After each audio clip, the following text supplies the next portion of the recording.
Alright, so today I want to make a video about this Thomas Sowell quote, and he says, activism is a way for useless people to feel important even if the consequences of their activism are counterproductive for those they claim to be helping and damaging to the fabric of society as a whole.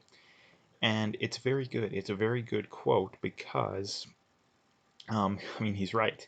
And this is the thing when it comes to activism or politics in general, is that most people, especially the people that are more active, they want to feel like they're making a difference, right? Like everybody wants to feel like they're making a difference.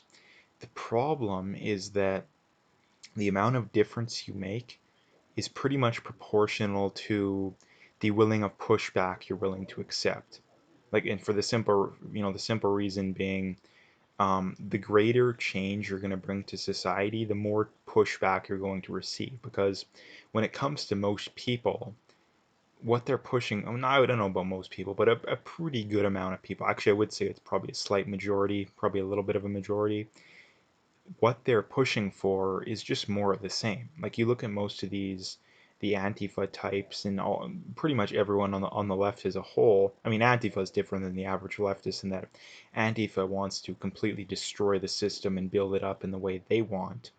But the average person on the left, they just want more of the same, right? Like the current amount of free stuff being given out isn't enough, and they want more, right? They want more free healthcare. They want more welfare. They want more of that kind of stuff. That's what they want. So they're really not pushing for anything that's they're not going out on a limb in any way, shape, or form, right? They're really just not. So that is what I wanted to bring up as far as that goes. But again, you look at the real issues out there, like those are the ones you're going to get the most pushback on, like criticizing the welfare state. Take that for example. The welfare state is impossible to maintain, right? Like it's utterly impossible to maintain because I mean we have to spend what $400 billion a year, and counting. The numbers going up every day, just to maintain the current levels of spending. But yet, how many people out there are be like, yeah, we can't maintain this. Now, there's a pretty good amount of people, but it's not the majority. And I don't think it's because the majority of people don't understand the fact that we can't do it. I think that most people that aren't speaking up, they don't want to be viciously attacked as, hating the poor and all this garbage that you always hear when you propose cutting back on welfare. And it's like I say too, if there was truly an unlimited amount of free stuff that we could give out, if resources truly were unlimited, I would be perfectly fine with it. Yeah, let's give people free stuff. I would be perfectly on board with it. The problem is that resources are finite. There isn't an unlimited amount of money. There isn't an unlimited amount of food. I mean, I guess there kind of is, but the problem is that production is finite, right? Like there's only so many people that can produce the food, and so many people that can, transport the food and all that kind of stuff that goes into it. And it's the same thing with money. Like money is finite. You can print $1 million and give it to poor people, but all you did is just devalued the current levels of money by $1 million, right? So it doesn't get you anywhere.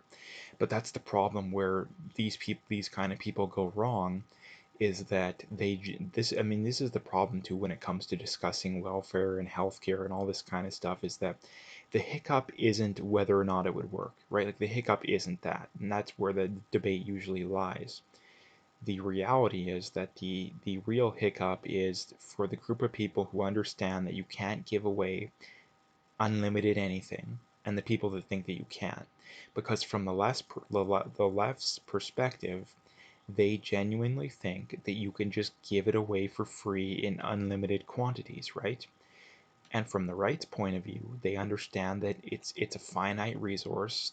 There's only so many doctors, there's only so much money out there to pay for this kind of stuff. Therefore, you can't give it away for free. And you need to look at it from a which point of view is more realistic. The side that wants to give away everything for free, or the side that says, resources are finite, we can't give it all away for free. Well, which side is right? Is the one that understands resources are finite. Now, does that mean that the left is wrong about everything and the right is right about everything? Absolutely not. But the main point being is that resources are finite, right? We can't just give it away, in unlimited amounts. So That's when it comes to that. But again, this is a really big problem these days because it's exactly like I say, right? People want to feel like they're making a difference.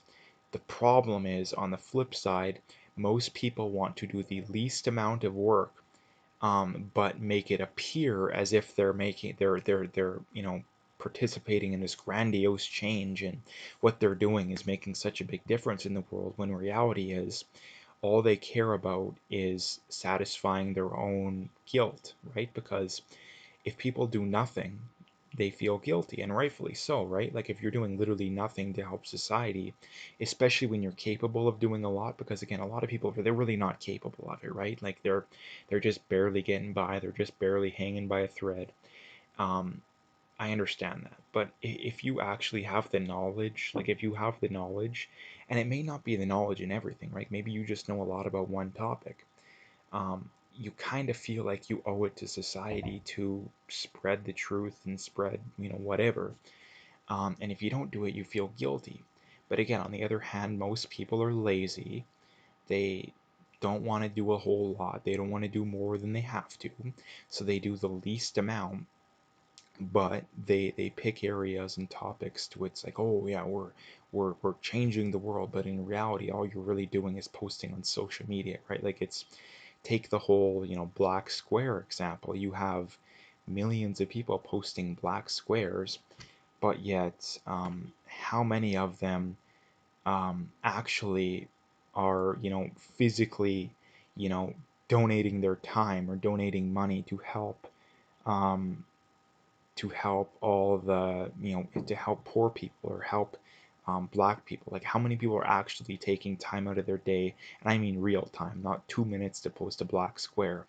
The vast majority of people aren't, because again, the vast majority of people, what um, they care about is just virtue signaling, basically. And I mean, for most of these people, I don't think it's conscious. Like, I don't think it's conscious. An example of someone who it is conscious would be someone like Justin Trudeau, is that I think the guy has a tremendous amount of guilt, and to relieve that guilt, he virtue signals, right? Like, I mean, there's two ways of removing guilt when it comes to these areas. It's virtue signal, or actually do good. The problem is actually doing good. Oftentimes the vast majority of the time it requires a lot more work, and you don't get nearly as much credit. So that's why people are so drawn towards virtue signaling. I mean, you take all these celebrities, right? Like all these celebrities post about, oh, we love the refugees, refugees this, refugees that, but yet how many of them actually pay to house refugees or bring them in their own houses? Like none of them, like next to none of them. There's probably a handful of them, but the vast majority of them don't. Because again, you get more praise with less risk for virtue signaling, and that's the big problem. So anyway, I think I've done a pretty good job covering this topic. So if you liked the video, make sure you hit that like and subscribe if you haven't already. Make sure you follow me on Twitter, especially, but also BitChute and Parler. All those links are in the description, so you can find them all there.